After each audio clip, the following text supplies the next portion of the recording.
I'm kind of nervous. Sharing budget information is a little bit nerve-wracking because I feel like people are going to judge me, but that's okay. Hello friends. For anyone who's new, my name is Emily, and today I am really excited because I have been using Notion for budgeting for the last 10 months, I guess, at this point. 9 months, coming up on 10. And I have just really enjoyed it, but I struggled so much when I was getting started to find a simple budget template that was free where I could test it out to see if I even liked budgeting in Notion. So I have created one for you. This is a simplified version of the template that I use, or it's not a template, it's just the page that I created for myself that I use. But this has all of the basic features that I wanted at the beginning. It has all the things that are most important to me to have easy visibility into. And today I'm going to walk you through kind of the features of the template, what I've set up. We'll go through how to fill it out with your own information, and I'm also going to populate it with my October budget. I want to do monthly or like semi-monthly budgeting videos because it's just so much fun for me. I love watching other people's. I think it's so interesting. And I feel like it's helpful to see different perspectives. I'm always looking for new people, and I find myself watching the same few creators every month. So in case anyone else is in the same position, hello, here I am. I feel like I'm streaming again. I used to live stream video games, and this is very weird for me to be using all my screen recording software again. But anyway, if you see my phone here, I'm using it for audio. I don't have my mic set up. I still have all my old streaming stuff, but I just wanted to keep it simple for this and not overcomplicate things. To get started, I am just going to go through the layout of our template, and then we'll get into kind of the instructions and how to fill it out. So first things first, assuming you'll delete all of this and your template will basically start here. We have front and center our balances. Here I have all of my spending accounts. So these are things like credit cards, payment apps, checking account. We also have tabs for savings accounts. So this might be like a traditional savings account. This might be some kind of investment account.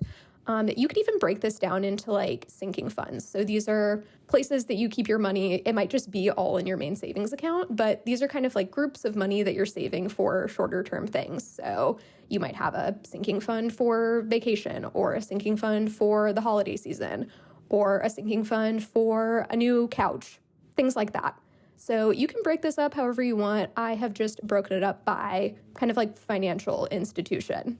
And then we have all accounts, so you can see everything together. I wanted to build a template that was easy to move things around in. I think that's one of the big limitations of all the Excel and Google Sheets budgeting templates is you can't move it around if you don't like the layout of it. You can mess up formulas if you try to do that, but with Notion, we don't have to worry about it. If you want to drag things around, make a third column, whatever, you can do that. So down below our overview, we have our budget, and our first toggle here has our budget planner, and in our budget planner is all of our different categories. These are some of the basic ones that I include in my budget, and then we have our planned amounts. So you can come in here every month and customize this, and then I would close it after I'm done setting it up. Then below this, we have this month by bucket. I've decided to call my budget categories buckets. You can see that by the label up here. And you'll also notice anywhere in this template that I've included a little box with a pencil is something that you can edit. You can enter your own information into. You should enter your own information into. But there'll be certain things that have check marks, and that means there's some kind of formula or some things like pulling into that field. So you probably don't want to mess with anything with the solid check mark icon. All right, and taking a look at this month by bucket. So here is where you can see for the month, it will tally up what you've spent so far in a certain category. So here so far, I have 3 groups that I've spent money into: rent and utilities, car insurance, Spotify, and it sums up the amount that I've spent so far throughout the month. So I can come in here and check and see, okay, my rent and utilities, I've spent $400 so far. That's what I budgeted. You can also use the drop downs in each category to see the individual transactions. And you'll see in here, we also have our amounts and our dates. So you can kind of cross-reference with your bank statements, credit card statements, and you can see exactly how much was spent on each transaction in that category. Down below the budget, we have 2 things. So first of all, we have this graphic over here on the left. And let me open up our planner again. And this is giving us our budget in a pie chart or a donut chart, some kind of food chart. I made this using the new Notion charts because you're allowed to have one Notion chart if you have the free plan of Notion, which is what I have. And this is my one chart that I have in here for you guys. So if you want to use this and you only have the free plan of Notion, this is just fine. I didn't go crazy with the charts. because I don't super love their charts, if I'm being honest. There are some other Notion like widget creators that have much better charts. I'll put them on the screen. So if you want to play around with those, if you like the look of them better too, you can swap this one out for one of those. But to keep this standard and easy to use for anyone who just wants to try it out and doesn't want to put in a whole lot of time to setting it up, you can just use the basic one single Notion chart. And this just gives you a visual on your budget and your broader categories. So the reason why I call them buckets is because I have my category here, and I categorize all of my buckets by want, need, investment, and debt. And a little asterisk on the debt, this is more for longer term debt that you're paying down, not like if you use a credit card every month and pay it off. I wouldn't consider that debt and I wouldn't put that in a budget. But if you have student loans, a car payment, if you really heavily used credit cards in the past and you're trying to pay them off, that kind of thing, you can add into the debt field. Another note, the way that I like to do this is to keep investments only things that I'm saving for retirement. So even if this is something that comes out of my paycheck pre-tax, like a 401k if you're in the US, but anything that comes out pre-tax, I do like to put in my budget because it's technically income and it is money that you're saving for the future. So I like to remind myself that just because I'm not seeing the money doesn't mean that it's not being saved. And that makes me feel better. So that's how I used investment. If you want to, you can always just change this to savings and use it for anything you're saving. But I like to put any short-term savings in either the needs or the wants category. So like a short-term savings need might be we're saving for a new dishwasher because ours is kind of on its last leg. And a short-term and a short-term want might be something like I'm going on a trip in 6 months and I want to save for my vacation. That's how I like to break it up, just so I'm really making sure that the slice of our donut here that is investments is really just stuff for the future, and I can keep a really close eye on what I'm actually saving for the long term versus the things that kind of inflate your savings category when you're just saving for short-term things. And this is all up to personal preference, so feel free to change these however you want. If you want to add in more categories, then below our budget, we have our detailed view. And here is where we have a few interesting things. So I'm going to go over these two columns first because they're a little more straightforward. But the first column here is expenses. And this is going to tally our expenses or give us a running list of our expenses. And I think this is best for just making sure you've entered everything. It is filtered down by month. So as soon as the new month rolls over, everything will disappear and it will be kind of like a blank slate. So if you want to do some kind of review, I'd recommend doing it either the last day of the month actually, or the last day of the month that you spent money, if it's not the actual last day of the month. I also really like that it will sum up the total that you've spent. So it's another just quick way to see like, ooh, I spent a lot of money in the last 7 days, or, oh, wow, I've spent a lot this month already. It's just a good check-in and it does it all for you. Moving on to our second column, we have our income. And this is where all of your paychecks, miscellaneous income, your friend paid you back, whatever, that will all go in here. Last thing here in our detailed view is cleanup. So I made this section because there's a few different places that are using different filters or pulling information from, and I didn't want your views to get messed up because you forgot to put a certain category in or select a certain option somewhere. So I made this cleanup section so it catches everything and it makes sure that you select all the fields you're supposed to.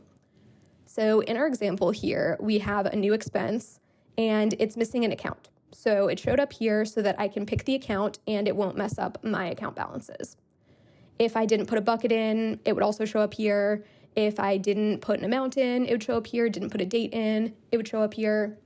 This is just your catch-all to make sure that you've filled everything out properly and that the whole rest of your budget sheet is functioning as it should. So I'm just going to go ahead and put an account in. We're going to say this came out of my checking account, and then it disappears. And scrolling down a little bit further, our last place that we would check if something's off is our databases. So I made 4 different databases for this template. And if you click into any one of them, you'll see a view all. And this shows every single column. You can even see those check mark ones I was talking about where you probably don't want to edit the information in here. But if you think that something's being weird, you can take a look and it will just show you all the things that are related to whatever database you think something's going wrong in. It's a quick way to do your own troubleshooting. Feel free to leave a comment if you're ever having any issues. Happy to help. Okay, scrolling up, the last two things actually that I missed in our left-hand column here are our links and our quick actions. So these are really fun.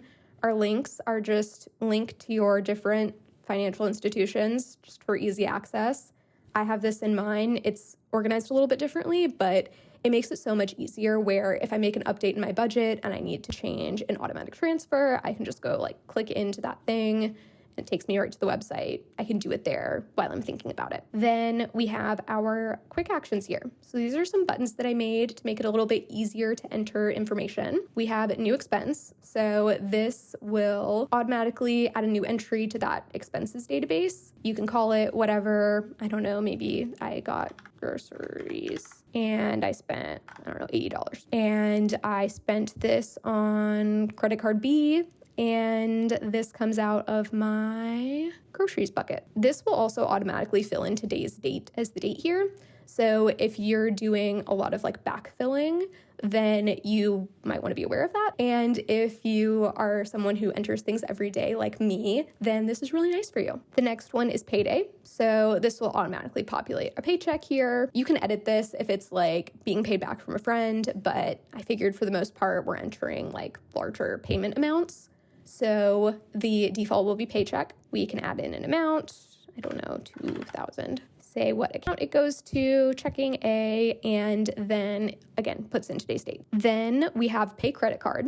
So there's a few caveats here. So anytime that we're entering a payment or a transfer, we're going to be kind of making two different line items here. And I did leave some instructions. You can keep these here for however long as you need them, but once you kind of understand the system, highly recommend deleting them so it just saves you some screen space. But the first thing we're going to do is select our credit card account and enter the amount that we're paying off. So I'm going to say credit card B, and maybe I'm making a $100 payment. And again, it automatically enters that it's a credit card payment and it puts in today's date. I highly recommend doing all of this kind of day of. For me, that's what works best. I don't like sitting down once a week and entering everything in. That stresses me out for some reason, but just doing it every single day makes me feel better and makes me feel on top of things, and it never feels overwhelming. So then the next step is to enter our payment account. So let's say I'm using checking A to pay for this, and that was a $100 payment. So now this is done. I can click out of it, and our credit card B was paid. Last action is our transfer, and this is pretty much the same thing as paying a credit card. Like functionally, it's the same thing, but the first thing that we're going to select is our from account. So if I'm moving money from my checking account, maybe I'm moving $50 to my savings account, and then I'll enter the same 50, and that is all good to go. So now we're back to all of our instructions at the top, and we're going to go through this together. But our first real step is entering all of our accounts and starting balances. So how much you have in all of your accounts right now at the time of starting using the template. And here I have some examples, but if you want, you can just delete all of them and start from scratch. There's a few ways that you can add new accounts. What I would recommend is just clicking new and then adding in whatever. I'm just going to put in some random letters. Okay, so I added my 3 new accounts down here, and you can fill out this information, but I have set up some page templates within this kind of like getting started section. So if you wanted to say like, okay, I added CC, that's a new credit card, and then I added this one, and that's a new payment app. Maybe I use Venmo and Cash App or something. And then this one is another investment account. So that will kind of tag all your basic stuff and add in all these little icons.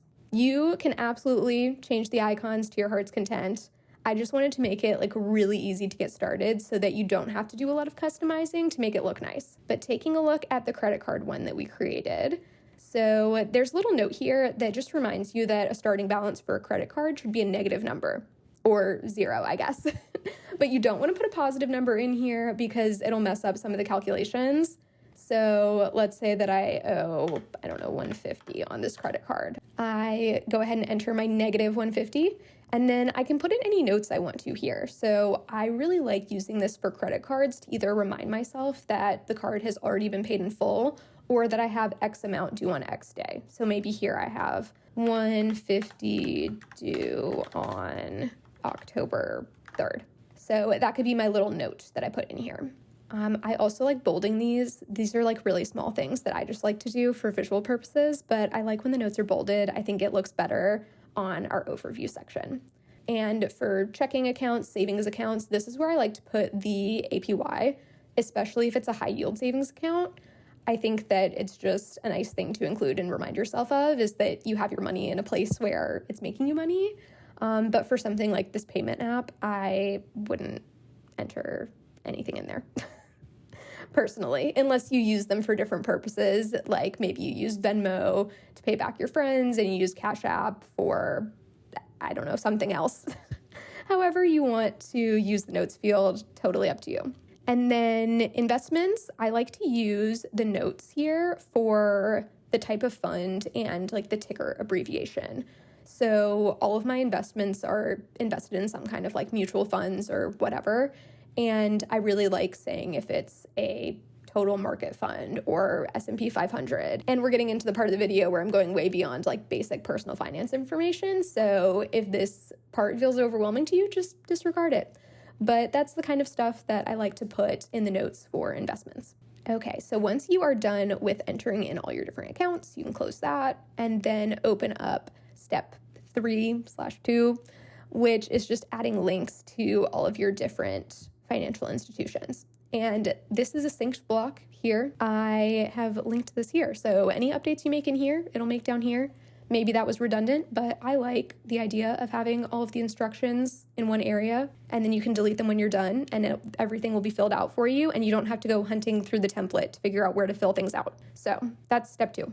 And then our last step is making our budget. So I have pre-populated kind of example categories and just example amounts for the sake of making this video so you could kind of see how things are going to work. I am going to clear all of this out. I'll probably keep my little instructions here and my default categories just for anyone who's like super new to budgeting and needs some help thinking about the kinds of things they should be putting in here. But I put a lot of notes that you can break things out into multiple line items, split things up differently. You know, I have an example of like a subscription down here. We have like just a general subscription category. You would want separate line items for each of those. I've just tried to put in some little things to make it easier for someone, especially if you're not super familiar with budgeting or you're trying to figure out maybe a new way of breaking up your different buckets. So that's what this instructions column is for. You can delete this after you're done setting this up for the first time, or keep it if you think that you might want to refer back to it in the future. But again, this is very similar to kind of our account setup where we can add in a new line item and then open it up, and we can say that it's a new want, new need, new investment, or new debt pay down. So maybe this is a new want, and then I can enter in my planned amount. Maybe I'm going to spend $100 on EE. And maybe I'm going to spend that same $100 every month with some sort of subscription. That is kind of how this works. You can also always click, of course you can't see it, hold on. Another way to add new pages, and same thing goes for the account section, is to click on the little arrow next to new, and then you can pick one of the templates. So if I wanted a new need, this is something that I like have to pay for every single month, need to live, I can add my new need here, and then it will just add to our budget. And last little thing, please change your icons. Please have fun with the icons, or again, just leave them as like the little default sparkle, whatever, I don't really care. But I just think it's so much better to look at when you have icons that correspond to the category. That's also why I want to leave some pre-populated categories in here so you don't have to do a ton of like searching for different icons to make it look nice. And then I just left the kind of default icon to be this little sparkle because fun. All right, I think that's it. Once you have your budget set up, you will be all good to go, and you can start using the quick actions to enter in new transactions, and just off you go with the template. The last thing that I want to do today is go through my new budget for October and show you how I would fill out my budget using this template. So I'm going to make a copy of this. I am going to come down here to our last step and enter in all of my budget info for this month. And I'm just going to clear everything out really quick. I'm kind of nervous. Sharing budget information is a little bit nerve-wracking for some reason because I feel like people are going to judge me, but that's okay. First things first, I am going to delete this debt row because I do not have any debt. I use 2 credit cards and I pay them off every month. A little bit of background on me, just to make all of this make a little bit more sense.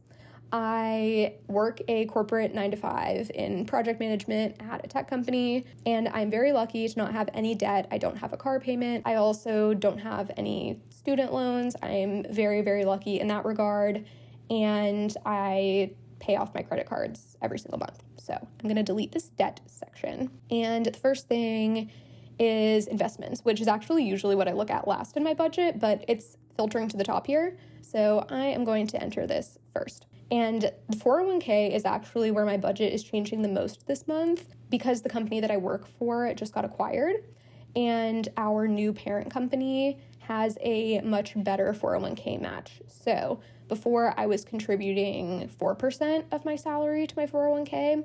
Now I'm contributing 5% by default, but I'm going to up it to 12%, which is a crazy jump. I'm putting 3 times as much money into my 401k. And this is also because I just recently finished filling up my emergency fund. Now that I don't have to keep putting several $100s in my emergency fund every month, I have more room in my budget to contribute to my 401k.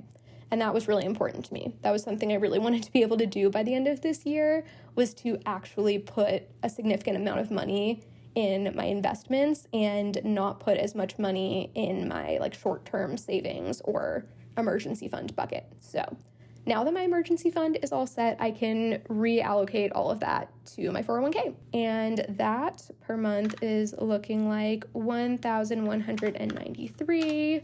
I think this is the biggest category. This is the biggest category that I'm putting any one amount of money into. That's crazy. Moving on, and this is going to be fixed. And my next one is going to be my HSA. This is another pre-tax investment, so it gets taken out before the paycheck even hits my bank account. And this is $345.82. And this is also fixed. So another thing with these two is that I'm also including my employer match because that's money that I'm making. As long as I'm fully vested for my 401k, I'm making the money that my employer is also putting in. And same thing with my HSA. My employer contributes $500 a year to my HSA. So I'm factoring that into my planned amount here because it's money that I'm receiving, and it makes me feel good to see it in my little budget breakdown when I see the total amount of money. It makes me feel like I'm making more money, even though I'm not, but I am. I think it's important that we think about investments as money that we're making, even if they never hit our actual bank account. They get sent to some other account. It doesn't mean that's not real money. It's real money. You just can't access it or can only access it in certain situations. And I think it's important to remember that you're saving in that way. So that is why I include the employer match, my contribution, everything that comes out before taxes in my budget. And then next investment is my Roth IRA, and I am maxing this out this year, $583.33 for the month, and that is fixed. So that is all of my investments. I'm going to delete this new need. I don't know where that came from. I guess when I was messing around. Okay, so those are all of my investments. I say as if that's all. That's a very significant amount. It is about 35% of my income every month. And that is a number that was really important to me for my own purposes. I feel like I'm kind of playing catch up a little bit in the investment category. So I am throwing a lot of money at investments right now. On to needs. So my rent is very low. It is $780 a month, and I pay this to my partner. He owns the house that we live in, and I pay him rent. And this is actually just rent. So I'm going to duplicate this. And utilities are separate. I don't lump them together. So this is just my, like, what I pay him to live in a house. It's like half of the mortgage and also half of the HOA comes out to $780 a month, which is very low. I also, additional context on me, I live in Atlanta and I do live like in the city. We just got really lucky and he got a really good deal on the house because he bought it from his brother. So there's a lot of privilege in this budget and I want to acknowledge that. All right, after rent, we have, you know what, I'm going to go ahead and put in like my other utilities. So I have power, and power, I budget $60 a month. Oh, and rent is fixed. So I usually budget $60 a month for power, but recently it's been a little bit higher. It's just summer stuff, prices surging. Georgia Power is our only option, so it goes. And the last utility that we have to pay for, because our water is included in our HOA, so the last utility that we pay for is internet. And this is $40 a month. And we split this, and that's that. I'm going a little out of order of the way that I have my budget listed, so if I seem scattered, it's because I am. Okay, next category, household needs. This I give $100 every month, and this is for any of those like random expenses that come up. Like you have to stock up on toilet paper, you need new cleaning supplies, you need new face wash, toothpaste, whatever. I put that in household needs. And for me, I've just heard like 100 as a rule of thumb, and I feel like it works pretty well. So I've just been sticking with that.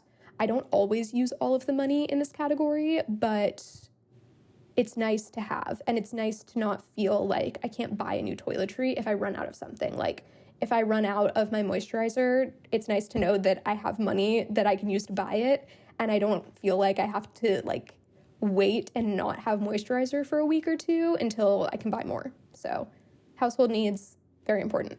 Next, we have car insurance, and this just went up for me. It went up $8 a month, but I pay my car insurance annually. I just have this set up to auto transfer to a separate section of my savings account so that by the end of the year, I have the money to pay for my car insurance for the next year, but it just went up. So this is more expensive now. It's $147, and that is fixed. Then we have groceries, and for groceries, I budget $200 a month.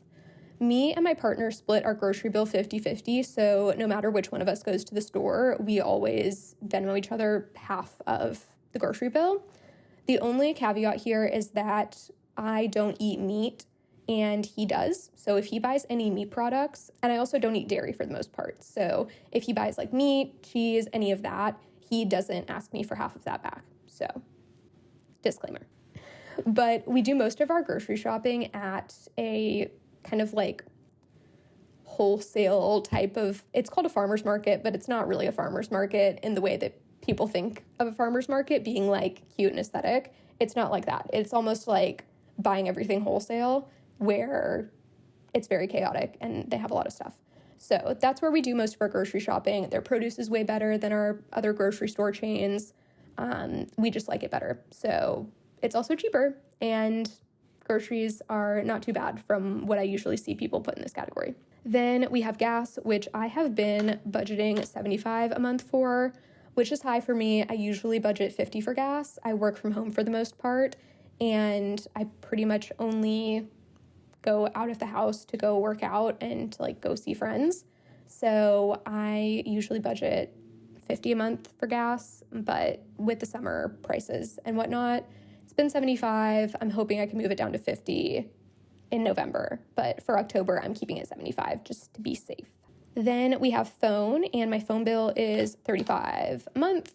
That is fixed, and my company actually gives me a phone credit, so I get paid $40 a month on top of my paycheck, and I think the way they do it, the $40 is tax-free, but that money is used to pay for my phone bill, And my phone bill is actually less than what they pay me. So I really get like an extra $5 every paycheck for whatever. Not that I think about it that way, but just another note, my phone bill kind of falls in the additional stipend, I guess, that I'm given from my company. And then medical, I have as a line item here for anyone who has any like recurring prescriptions, if you go to therapy frequently, if you have any recurring copays, put that in medical or break it out for different categories. But for me, the only thing I have right now, I was explaining that like I didn't have anything. I actually do have something. So I have been taking a new prescription over the last 3 months for acne, and that would be my medical. I usually break it out by, what the thing is actually called, but I'll just leave it as medical for now. And then I have my haircut. So I consider haircuts a need. Actually, in my personal budget, I have it as a want because my stylist is so expensive and I know that I could find someone cheaper if I really needed to. So I have it in the wants category.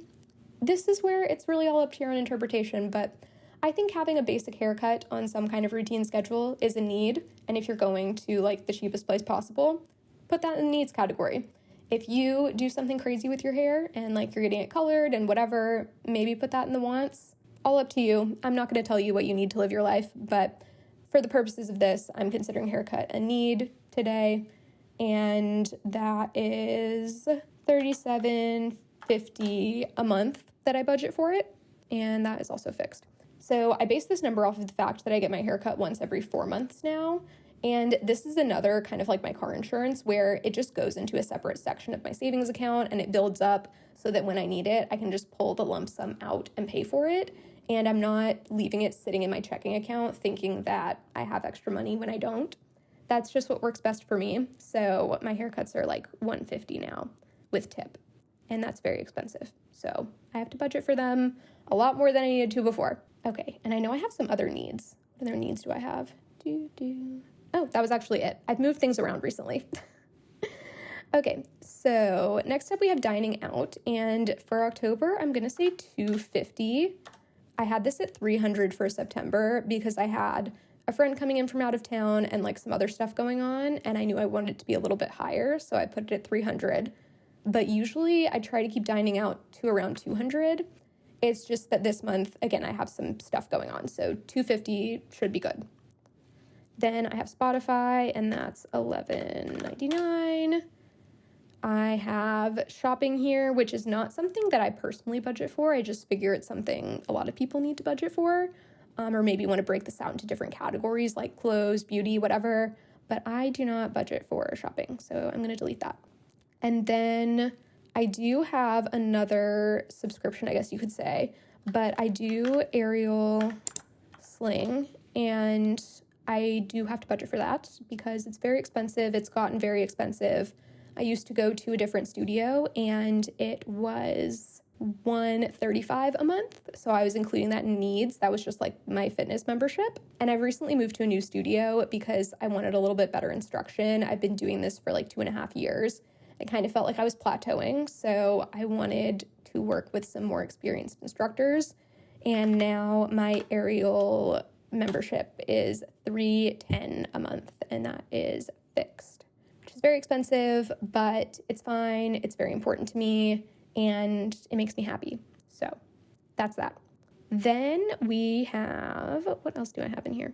Oh, then I have hobbies. So I'm going to put that in this little sinking fund. So I have a sinking fund set up for my hobbies, and this is basically how I budget for shopping.